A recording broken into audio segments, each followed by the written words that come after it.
You are having an 8-track flashback. I'm David Cassidy, back with you on our one-hit wonder edition of 8-track flashback. You know, David Essex first came into the spotlight as Jesus Christ in the stage production of Godspell. One of Britain's biggest teen idols, he rose to stardom with a string of hit singles and starring roles in 2 classic British rock movies. Although here in the United States, David's success was limited, his one hit was achieved in 1974 with Rock On, a top 5 song that earned Essex a Grammy nomination as Best New Artist. 15 years later, in 1989, soap star turned singer Michael Damian would take that same song all the way to #1. Now here's David Essex doing the original Rock On. Hey, it's rock and roll, rock on.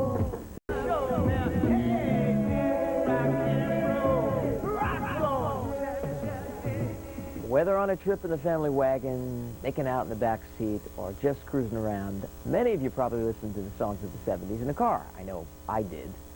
And whether it was a Vega, Nova, or Pinto, cars like these have come to symbolize, for better or for worse, the whole decade of the 70s.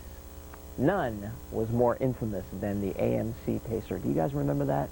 Introduced by American Motors in 1975 with a base price of $3,299. The Pacer, which slightly resembled a fishbowl on wheels, was mass-produced until 1980.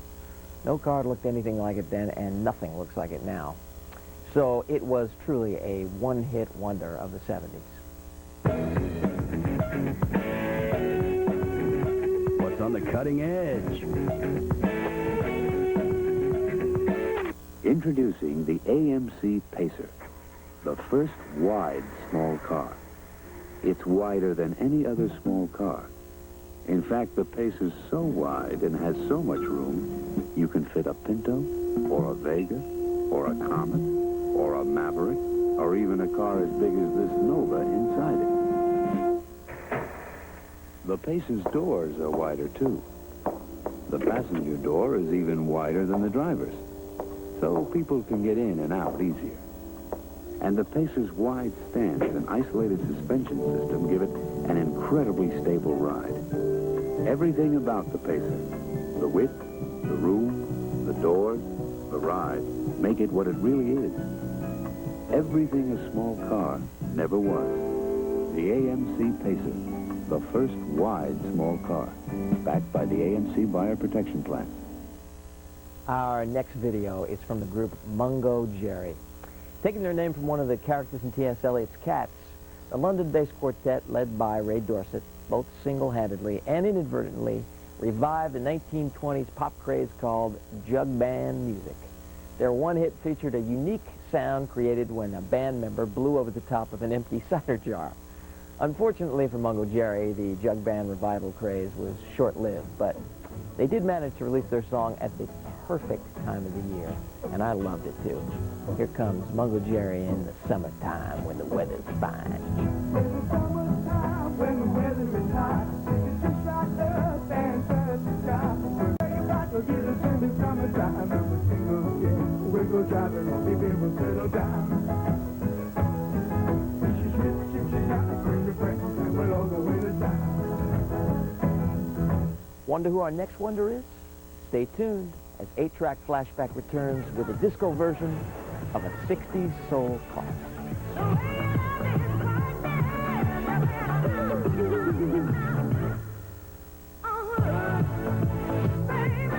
You are having an 8-track flashback.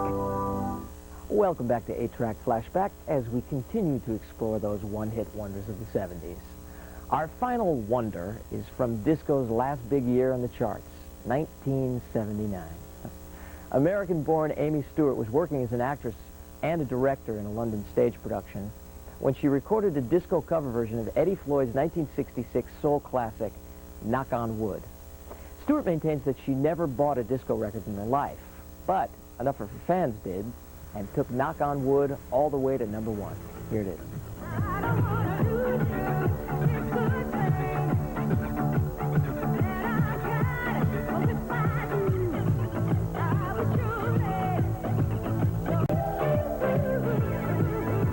Baby,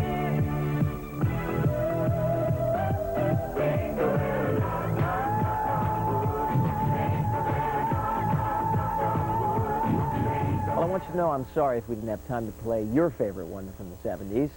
Whether it was Rock the Boat by the Hughes Corporation, Looking Glass's Brandy, or The Night Chicago Died from Paper Lace, they truly provided us with some pretty wonderful memories. And in the words of another 70s one-hit wonder, Terry Jacks, we've had joys, we've had fun, and now I'm out of here. I'm David Cassidy saying thanks for watching. See ya.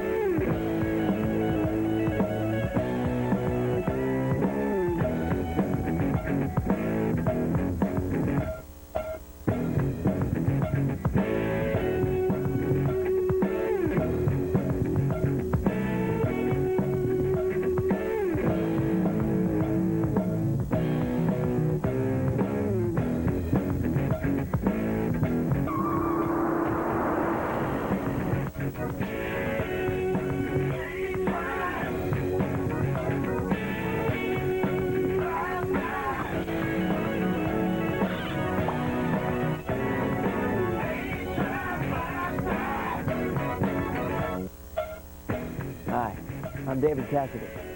You know, one of the most exciting musical developments of the 1970s was a groove beyond this stuff. Heavier, sweatier, dedicated, as one observer phrased it, to the preservation of the motion of the hips. And that groove was funk. With its intricate rhythms and gravitational downpull on the one, funk was alive and dangerous, semi-spiritual and semi-camp. The clothes were preposterous, and the groove was irresistible. Funk set a whole new standard for danceability. Stevie Wonder once described it as the complexity of jazz and the earthiness of blues. Stevie didn't start out as a funk artist, but then again, funk didn't really exist when Wonder began his career at the age of 11. Stevie was one of the most prolific writers during the 70s, golden age of high funk. Here, Wonder explains how part of his funk anthem, Superstition, was inspired. There's a line, very superstition, watch your favorite man. And I think that kind of comes back when I was really a little boy and I heard this one. Get on this bed, watch your favorite man. So the shake, rattle, and roll, something like that. There is superstition. Riding on a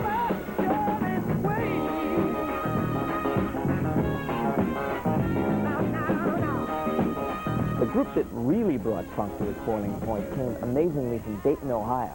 You guessed it, the Ohio Players. Celebrated as much for the scantily clad women on their album covers as for the searing funk inside, the Players quite literally burned up the charts with our next selection, Fire.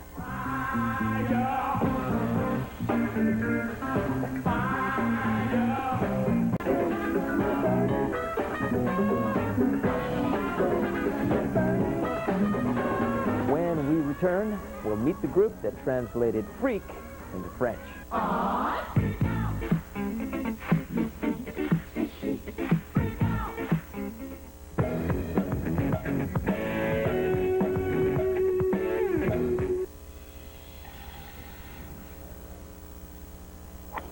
Oh, God.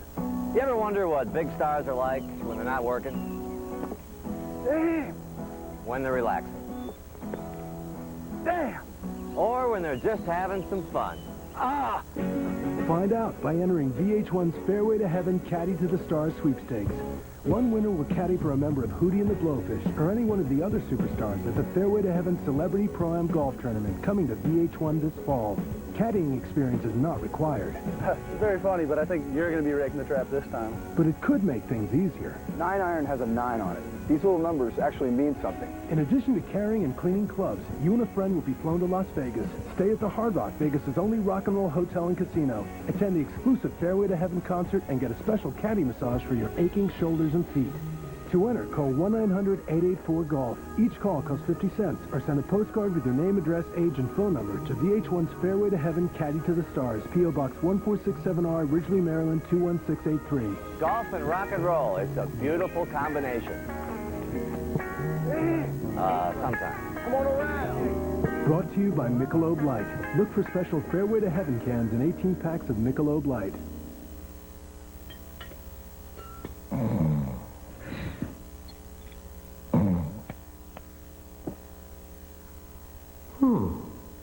Would you look at that? Good with an iron. Plays right to left.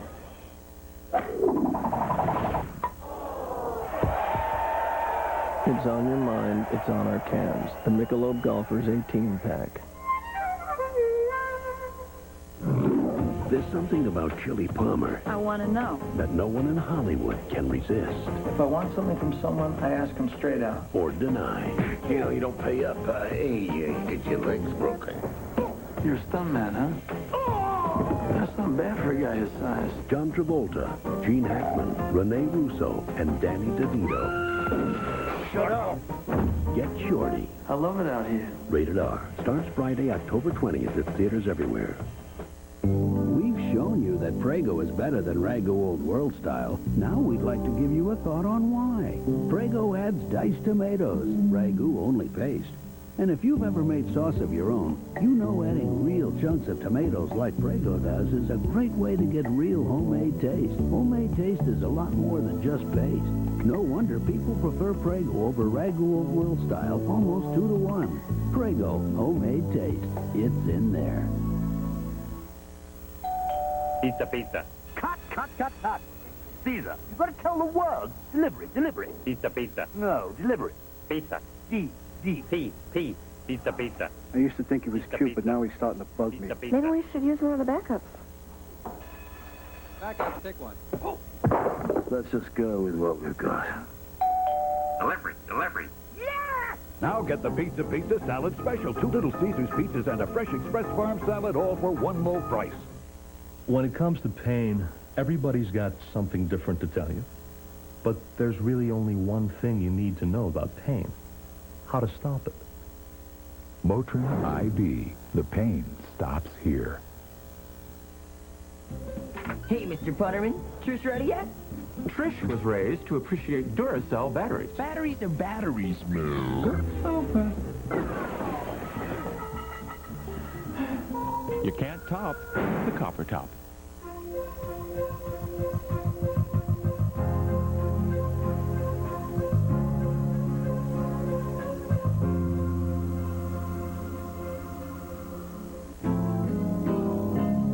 You are having an 8-track flashback.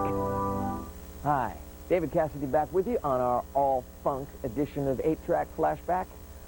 You know, maybe the reason Britain tried so hard to hold on to us hundreds of years ago was that they knew they'd want our music one day. In all fairness, as deeply American as R&B, soul, and funk were, the Brits had their own version percolating since the 60s. But they weren't taken seriously on this side of the Atlantic until the 70s, when British groups like Hot Chocolate began shooting up the charts. Although their first recording was a reggae version of John Lennon's Give Peace a Chance, Hot Chocolate's signature sound was a mix of rock and funk that certainly defied the old adage, no sex please for British. You'll see what we mean when you watch our next video entitled, You Sexy Thing. Even miracles, way wrong.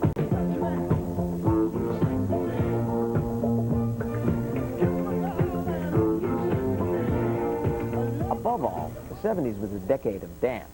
But considering what some folks had on their feet, it's amazing they managed to dance at all. Here's a look at the ups and downs of the era's most notorious footwear, that platform shoe. What's the latest in threads?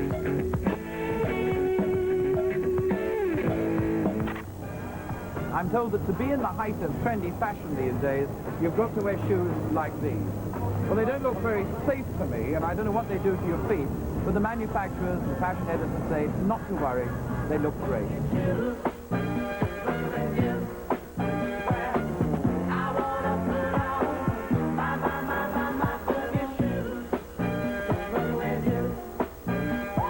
They're not natural to the feet. They're not made... Your feet are not made to wear big fat shoes like that. But when you're 5 feet tall, you have to wear it. Yes, I'd wear them. I'd wear them. I think they're lovely.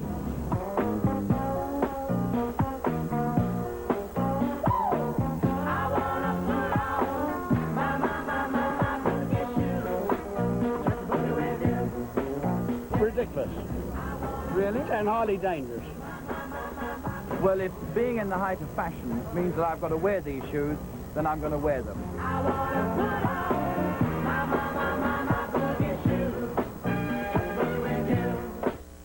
When Nile Rodgers, Bernard Edwards, and Tony Thompson first started making music together, they wanted to play rock and roll. But what really put the group on the map was the definitive dance cut, Les Freaks. #1 for 6 weeks and one of the best-selling singles of the decade. Nile Rodgers explains the irony behind writing one of the all-time dance classics. Bernard and I put on our Sunday best and we rolled up to Studio 54 thinking that we were going to get in. And the guy says, who are you? And we says, Nile Rodgers and Bernard Edwards. He says, I'm sorry, I don't have those names here. I don't see those names here. We said, well, we're Chic.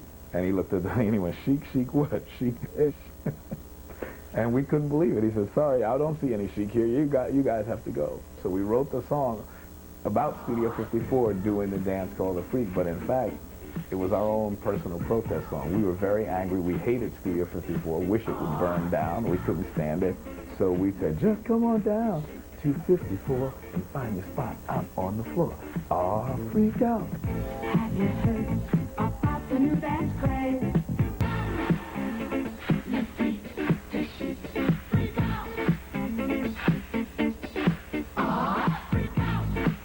When we come back, we'll tell you how a Detroit combo found its greatest success, not in Motown, but in the city of brotherly love.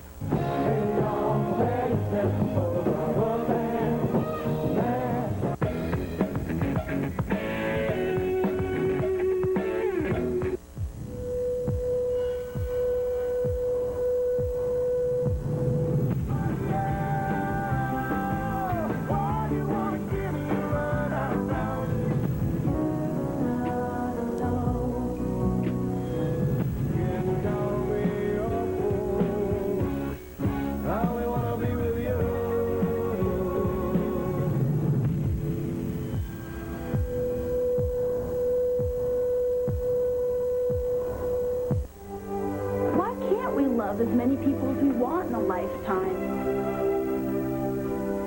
I took my marriage very seriously. I never liked full moon. They give people an excuse to do foolish things. I'm young. I'm supposed to do foolish things. Sometimes you have to break the rules to keep the book alive. Winona Ryder, How to Make an American Quilt, rated PG-13, now playing at theaters everywhere.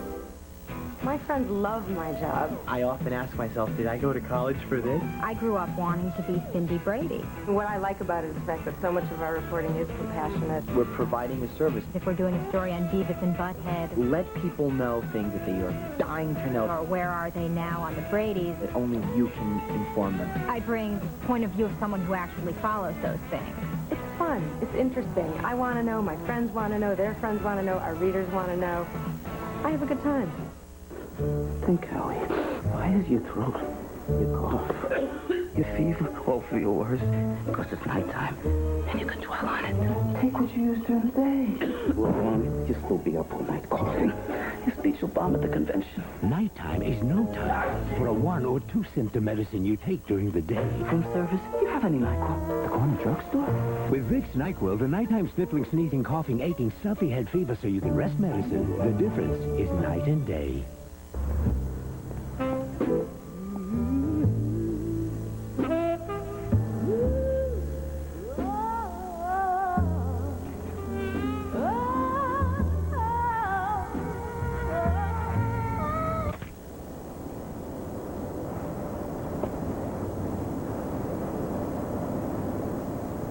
Nice pants. Dockers, flat front khakis. I don't know. Someone sees you buying one or carrying one. It's embarrassing. Get real. If you're not ready to deal with condoms, you're not ready for sex.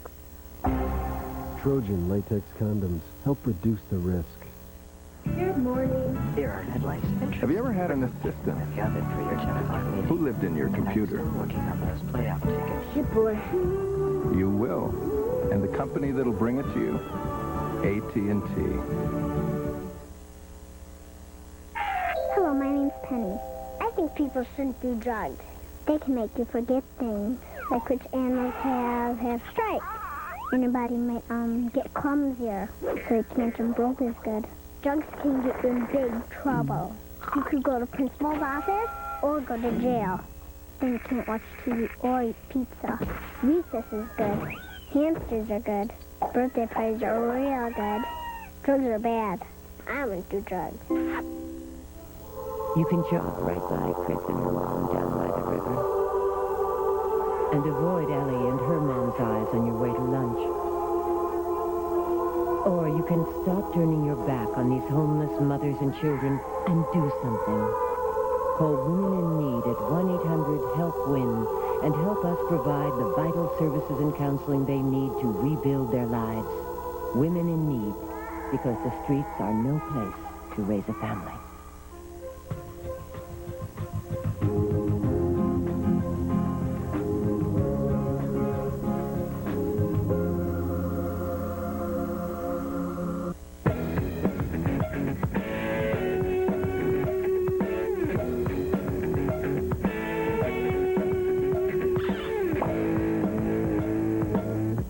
Welcome back. I'm David Cassidy. Because the Spinners came up through the R&B scene in Detroit, it was inevitable they'd end up signed by Motown. But even with Stevie Wonder producing them, the group never quite got Motown magic working for them. But as soon as they left Motown and hooked up with the Philadelphia sound and producer Tom Bell, the group was practically minting gold records. From Could It Be I'm Falling in Love to One of a Kind Love Affair, to our next selection, Rubber Band Man, the Spinners stood as one of the 70s most successful soul groups. Here they are.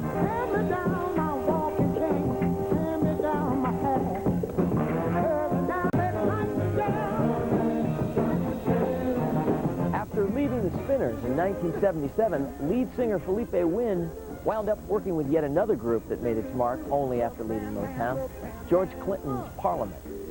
I'm David Cassidy. Thanks for watching.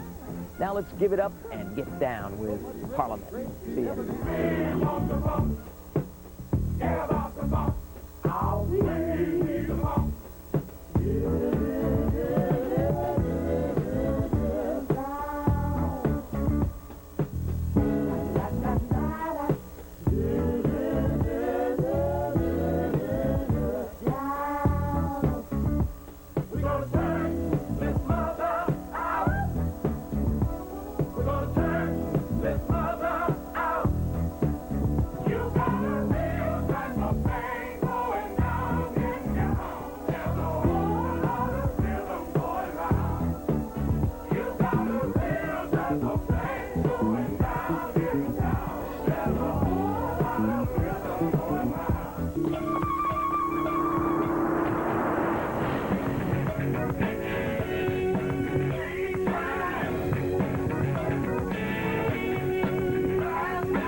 Hi, I'm David Cassidy. In this episode of 8-Track Flashback, we're going to take you back to that yesteryear of 1976. Jimmy Carter was elected president, Bruce Jenner won the Olympic decathlon, and Charlie's Angels jiggled their way into living rooms all over America. But the biggest and most memorable event was by far the celebration of our nation's 200th birthday. Over the next half an hour, we'll see videos from artists who provided the soundtrack to America's bicentennial year on our Spirit of 76 edition of 8-Track Flashback. That year, the debate raged as to who was stronger, the $6 Million Man or the Bionic Woman, but there was one undeniable fact. The biggest song of the year belonged to Rod Stewart. His Tonight's the Night spent 8 weeks at #1. Looking back at the decade, Rod has some very fond memories. The 70s were a wonderful era for music, on reflection. Tremendous songs, and songs, I believe, were songs in those days. They were well-crafted songs. I don't see quite so much of that now. Stay away from my window. Viens, tu sais, embrasse-moi.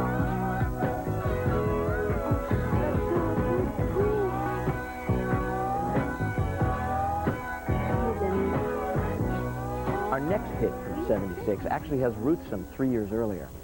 Blinded by the Light appeared on Greetings from Asbury Park, the 1973 debut album of a young and upcoming songwriter named Bruce Springsteen. And it didn't make a lot of noise. Enter British keyboard player Manfred Mann, who is known primarily for his infectious recordings of finger-snapping pop songs like Do-Wah Diddy in the 60s. Their cover of the song entered the charts in the fall of '76. By early next year, Bruce Springsteen had indirectly achieved his first and only #1 single, courtesy of Manfred Mann's Earth Band. Blinded by the light, wrapped up like a deuce, another runner is gonna make it through the night. We'll be back in a bicentennial minute with a video from the Grammy winners for Best New Artist of 1976 when 8-Track Flashback returns. Sky rockets in flight, afternoon delight. Having an 8-track flashback. Welcome back to 8-Track Flashback's Spirit of '76 edition. Our next video is by a group whose name was perfectly suited for America's bicentennial, the Starland Vocal Band. Aided by the group's smooth vocal stylings and a boost of American patriotism, their song Afternoon Delight rocketed, or more appropriately, skyrocketed to #1 the week following America's 200th birthday. The band even won 2 Grammy Awards and had their own TV variety show featuring a then little-known comic named David Letterman. Here they are with Afternoon Delight. Gonna find my baby, gonna hold her tight, gonna grab some afternoon delight. My motto's always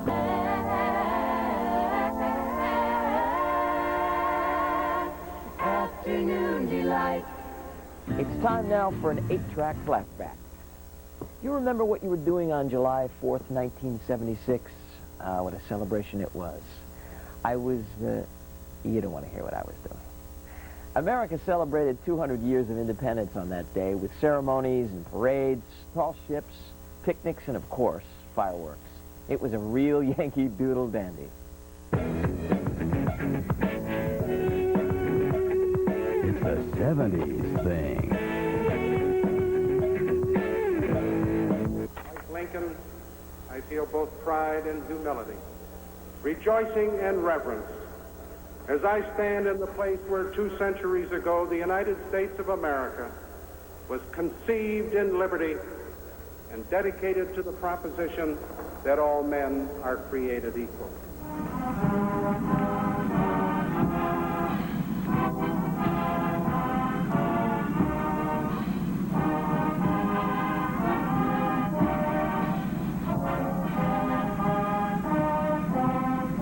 It is a great pleasure for me to join my fellow Americans and the citizens of the world in this celebration of America's 200th birthday.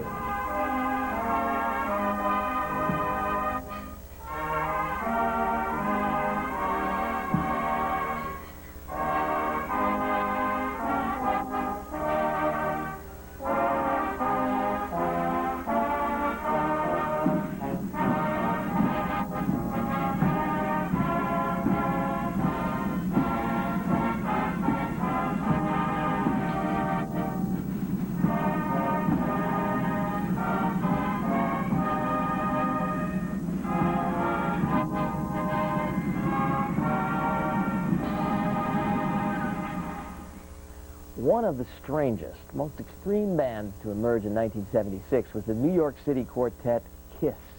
Between the costumes, the makeup, the fire-belching, blood-spitting theatrics of their stage show, and the party-hardy attitude of songs like Rock and Roll All Night, the band seemed to epitomize rock's basest instincts. In other words, a parent's worst nightmare. But hey,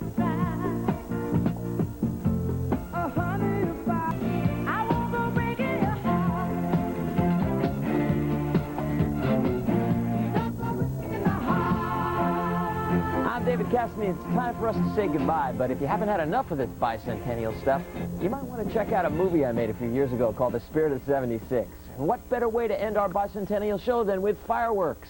We'll see ya.